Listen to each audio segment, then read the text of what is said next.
Hail comic book fans! Today we're talking about a brand new series, at least to the channel, from the Massiveverse known as The Dead Lucky. This is the same overall universe as Radiant Black, Rogue Sun, No One, etc. But this is I would say, a completely new type of character. And when it comes to originality, I would say this takes the cake over most of the other ones. And it starts off with this woman in therapy, um, and she's talking about how she sees herself in this dream, and her having powers, and she's holding on to her dog tag. And as this session carries on, the therapist is trying to break through to her, but Bib, which is her name, she is not very open to really opening up and talking to her. And she even does, she says this thing to where she doesn't want, she wants a chair not back to the door. And that's actually a common thing amongst people that were in the military, in the force. They never have their back to entryways and stuff like that because they're afraid. Well, not really much of afraid, it's just that they're cautious of people sneaking up on them.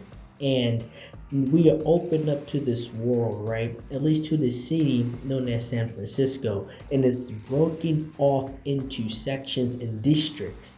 And why that is, well, there's a war zone between the street gang and this organization known as Marrow.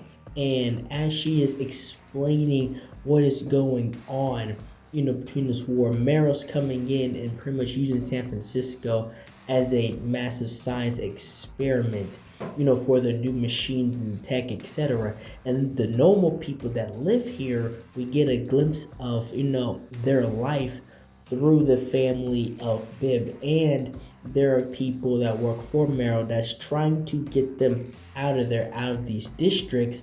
And they're trying to tell them that this is for the good of you. Marrow is good. But these people, the regular people there, they're pretty much saying all of this didn't happen until Marrow got involved, until this tech company that's backed by the government got involved. And then you have the street gangs, which are going up against Marrow. And from Marrow's perspective, they're trying to pin the damage and the trouble on them. So you have this big, massive conflict between them, and we get these characters, these cops, which they're practically pretty much babysitters for the machines, and also trying to persuade these people to get out of there and keep the peace as much as possible. And with the character here, Bib, she was a soldier. Now she is back, to American civilization, but it is a hard transition for her.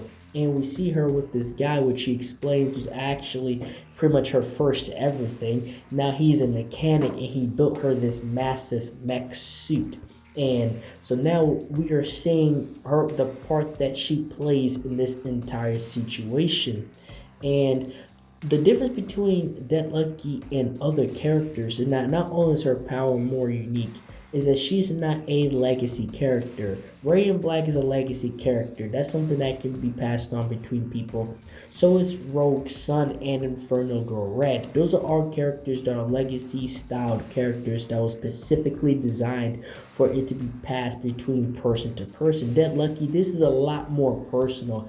This is a lot more distinct towards her character. And that's something that it's more originality when it comes to this cannot be passed or anybody else. This is a specifically her type thing. Now, is it a curse or a blessing? We will see as the series goes along. And the street gang comes crashing in, and they're pretty much about to take over this spot from Marrow, destroying the machines and trying to take the power back for the people by force. And that's when we get the introduction to Dead Lucky with her in this machine. She accidentally destroys the police car, but the side that she is on, she's mostly trying to keep the peace because she's going to try to go up against the street gang and pretty much tell them to, like, cool it, calm down. You guys cannot be destroying everything. Chill out and, like, retreat, go back to the spot where you came from.